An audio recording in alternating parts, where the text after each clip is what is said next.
one of President-elect Trump's biggest selling points to the American public. $8,737,540,000.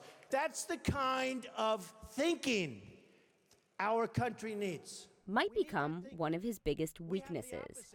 Experts say keeping his businesses up and running while leading the country might open Trump up to unprecedented scrutiny and potential corruption allegations, even if he hands control over to his children. We cannot avoid the politics that's going to surround any inquiry into the ethics of the President of the United States. Trump has a stake in over 500 businesses, more than anyone ever elected president. And because the Trump Organization is a closely held private company, we don't even know what the conflicts might be. Federal law governs conflicts of interest, but it doesn't apply to the president or the vice president.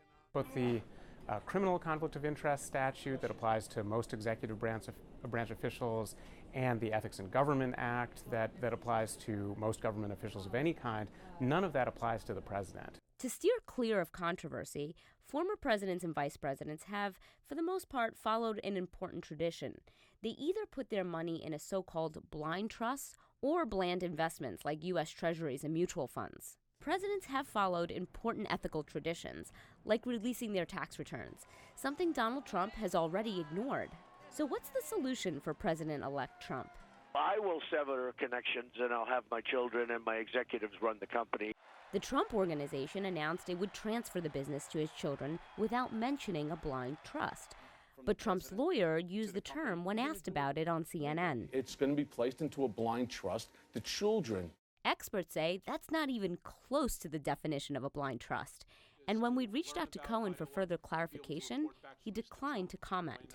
That is not a trust that meets the norm, because having your children run your trust does not discharge the conflicts of interest, because the interests of your children, particularly in this case, are coextensive with his self-interest. A real blind trust requires the president to sell off assets. Trump's blind trust would keep his current businesses up and running. A real blind trust requires an independent trustee to oversee the assets. In Trump's blind trust, his children would control the company, the same children who helped run his campaign and are on his transition team. In a real blind trust, the president doesn't know where the money is invested. That's the blind part. Trump already knows where all of the investments are. If you know you own the Empire State Building and you put it into a blind trust, you don't forget that you own the Empire State Building. What Trump has proposed is the opposite of a blind trust. And as president, there's no law to stop him from doing it.